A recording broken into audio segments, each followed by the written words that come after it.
공익사업 시행지구에 편입되는 주거용 건물의 소유자에 대해서 이거 우리 주거이전비 요거 줘가지고 내가 어디 갈 수가 있겠냐 그렇게 했더니 소지수용위원회 뭐라고 하냐면 지금 우리 토지보상법 시행규칙 54조 1항에 따르면 주거용 건축물의 소유자에 대해서는 해당 건축물을 보상할 때 가구 원수에 따라 2개월분의 주거이전비를 준다.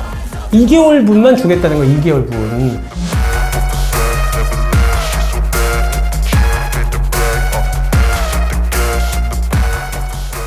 네, 안녕하세요. 도사 이승태TV의 이승태 변호사입니다.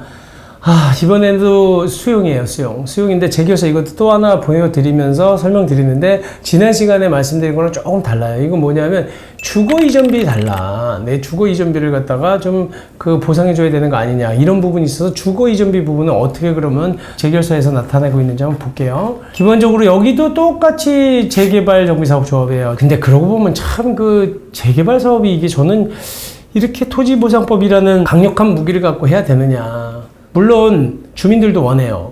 왜냐하면 당장 돈이 되니까.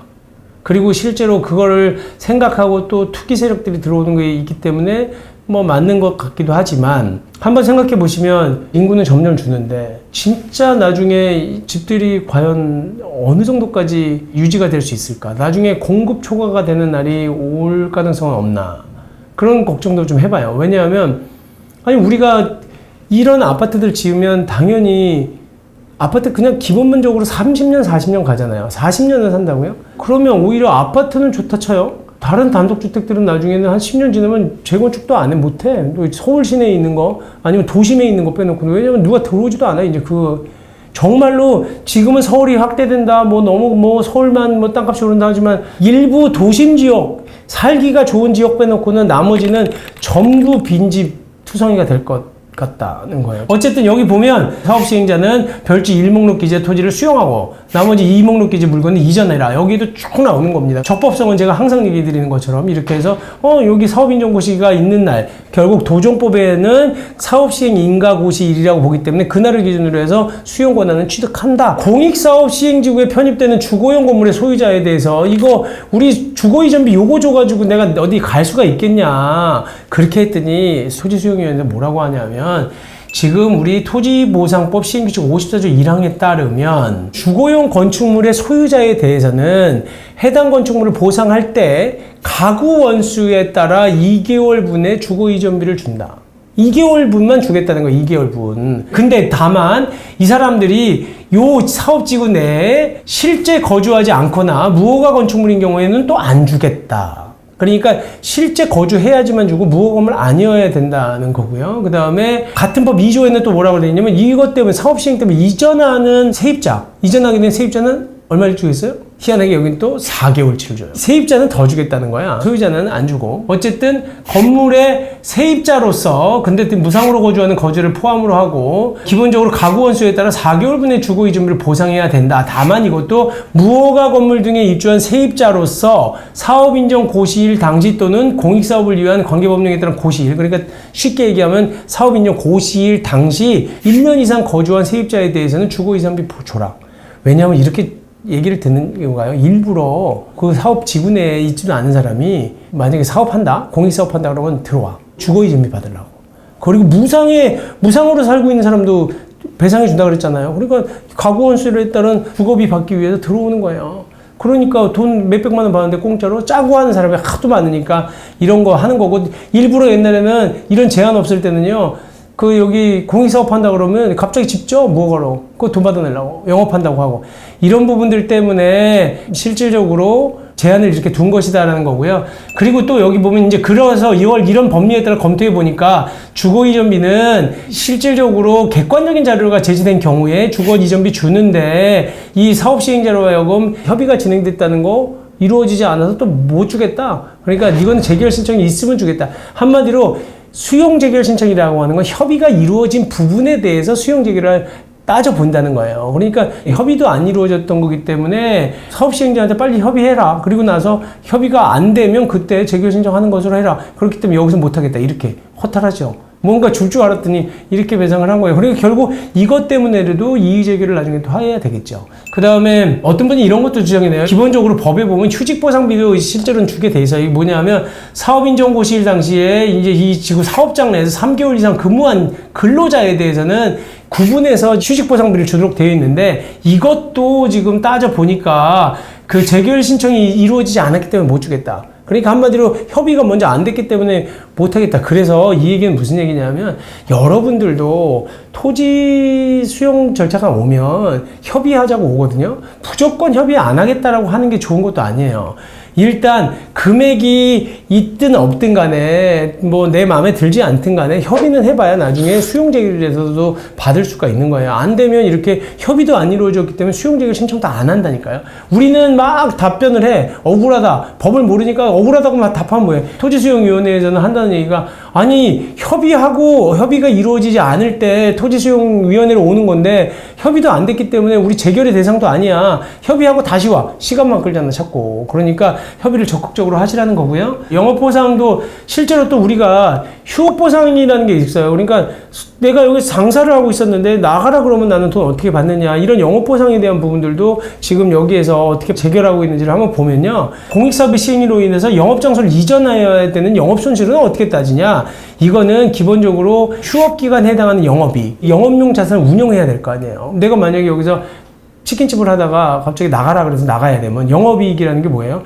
어떤 분도 매출을 딱 자기 손해이라고 생각하는데 그게 아니잖아요. 그러니까 실질적으로 매출액 중에서 내 이익이 되는 포션이 있잖아. 그러니까 한마디로 매출이 1,000만 원이에요. 그렇다 그러면 거기 닭값도 닭 튀겨야 되니까 닭값도 들고 뭐 실질적으로 물건을 떼어와야 되고 주문해서 원가 같은 것들이 들어가는 게 있잖아. 그거는 다 빼야 될 거 아니에요. 그리고 뭐 그 자기한테 순수익 떨어지는 세금이라든지 공과금들 빼고 나면 수익, 그 수익이 내가 3개월 동안 일을 못하는 영업에 대한 손실 금액이 되는 거지 전체 금액이 다 되는 건 아니다. 하지만 그것만 갖고 되냐? 아니 이사 가는 동안 그러면 뭐 직원은 잘라? 아르바이트생은 잘라도 되지만 실제로 계속 근무해야 되는 사람은 3개월 동안 내보낼 수가 없잖아요. 그리고 고정 비용이 드는 거잖아요. 인건비. 그 다음에 뭐 튀김기 같은 거, 그 다음에 여러 가지 테이블이라든지 이렇게 유지해야 되는 거, 그 다음에 기본적으로 계속 광고도 해야 되고 하는 부분들이 있는 부분들이 있잖아요. 그런 고정 비용은 보상해 준다는 거예요. 그래서 여기 보면 기본적으로 휴업기간에 해당하는 영업이익에 휴업기간 중 영업용 자산에 대한 감가상각비 3개월 동안 못 쓰면 감가상각 되잖아. 이 비싼 금액 어쨌든 돌리지도 못하고 먼지 끼고 수리익 관리를 해야 되니까 3개월 동안 그거에 대한 감가상각비 유지관리비 주겠다는 거고, 그 다음에 휴업기간 중에도 정상적으로 근무를 해야 되는 최소 인원, 아까 얘기한 것처럼 알바생은 내보내면 되겠지만 알바생이 아니라 계속적으로 근무하는 사람은 나가라고 할 수도 없으니까 그 사람에 대한 인건비 줘야 되는 거 아니야? 이런 고정적 비용은 주겠다. 영업비용에다가. 그 다음에 또 하나 영업시설이라든지 원자료 제품, 상품이 이전에 소요되는 비용. 그러니까 이게 뭐냐면 영업시설이라든지 원재료, 제품 및 상품의 이전이에요. 이런 것들을 이전해야 되는데 이사 비용 줘야 될 거 아니에요. 어떻게 갖고 가? 그 다음에 이전할 때 또 손실 생기는 부분에 대해서는 감손이라고 했거든요. 이사를 하면서 좀 그 기스가 나거나 좀 뭔가 망가지거나 하는 그런 게 있으면 감손 상당액을 주겠다는 거고, 그 다음에 이전했다고 광고해야 될 거 아니에요. 나 여기 이전했으니까 손님들 오세요 라고 광고하는 비용, 개업 비용에 대해서 이런 것에 대한 부대 비용은 금액에 평가를 해줘야 되는 거예요. 재결서에 보면 이렇게 나온다니까 토지는 수용해라. 도로 뭐 얼마, 대지 얼마에서 딱 금액이 나오고, 여기도 보면 근린생활에서 주택 발코니, 뭐 바닥 포장 다 이런 것만 나와 있고 뭐 특별한 얘기도 없어. 그러니까 우리는 3개월에서 6개월 기다리면서 지금 토지수용위원회에서 뭔가 제대로 얘기해 줄 것 같지만 별다른 얘기가 없고, 대신 그 부분에 대해서는 감정평가서에 나와 있긴 한데요. 어쨌든 영업보상이라고 하는 부분들은 그런 부분들을 고려해서 일정 부분 정하는 거예요. 금액 딸랑 나와요. 그럼 그게 제대로 됐는지 아까 제가 전 시간에 말씀드린 것처럼 정보공개 청구해서 따져봐야 되는데 그것도 시원찮다. 내 마음에 들지 않는 그런 내용들만 있고 잘 평가도 안 된 것 같다. 그렇기 때문에 아까 지난 시간에 얘기한 것처럼 중앙토지수용위원회 가는 거고, 그 다음에 다시 보상금 증액청구소송을 행정소송을 60일 내에 해야 되는 거고, 그게 안 되면 중토위도 못 믿겠다, 나는 빨리 가겠다, 그럼 바로 토지수용위원회를 거치지 않고 행정소송을 제기할 수 있다는 거예요. 근데 아까 그런 가구원수에 따른 금액이 뭐냐, 가구원수에 따른 4인 이상의 금액이라고 했잖아요. 그게 뭐냐, 난 얼마를 받는 거야? 그거 궁금하신 분들은요, 여기 들어가시면 돼요. 코시스라든 뭐 국가 통계 포털인데요. 여기 들어가면 가구 원수별 가구당 월 평균 금액이 나와요. 그래서 여기 보시면 지금 23년도 4월 4일 기준으로 했을 때 가구 원수가 2.29명인 경우에 여기에 이전해야 되는 돈이 들어가는 비용이 얼마다, 줘야 되는 주거비가 얼마다, 이게 나와요. 그 금액 주겠다는 거예요. 아시겠죠? 4인 가족은 이렇게 통계했다는 거지 나는 특별했어 라고 하는 건 잘 쳐주지 않는다. 그러니까 기본적인 금액으로 그렇게 하고 있다는 겁니다. 어쨌든 수용이 되면 다들 답답하시죠. 화도 나시고. 근데 우리 지금 법 체계는 이렇게 돼 있다는 거고, 자꾸 선진화돼 간다는 게 뭐냐면 이런 불합리한 제도들을 계속 고쳐가는 거예요. 그렇기 때문에 저희도 매일 얘기하는 게 이거 잘못된 것 같다? 사실은 변호사라고 하는 게 법이 이러니까 따르세요라고만 할 수는 없어요. 물론 소송할 때는 어쩔 수 없이 따라가야 되지만 저희가 볼 때 이게 불합리하다. 토지보상법 바꿔야 된다. 자꾸 이런 얘기를 개진하는 거고, 그런 의식들이 좀 더 팽배해지면 그때 비로소 뒤늦게 국회의원들이 법 바꿔야 되나 보다 이렇게 생각하겠죠. 자기 땅이 수용돼 보면 바꾸려고 할 거예요, 아마. 토지보상법의 문제는 이런 어려운 문제들이 있다는 거 생각하시고, 하지만 이것도 지금 현재 우리나라 여건상으로는 아직까지는 나름대로 최선은 아니지만 차선인 것 같고 앞으로 좋아지리라고 믿습니다. 네, 감사합니다.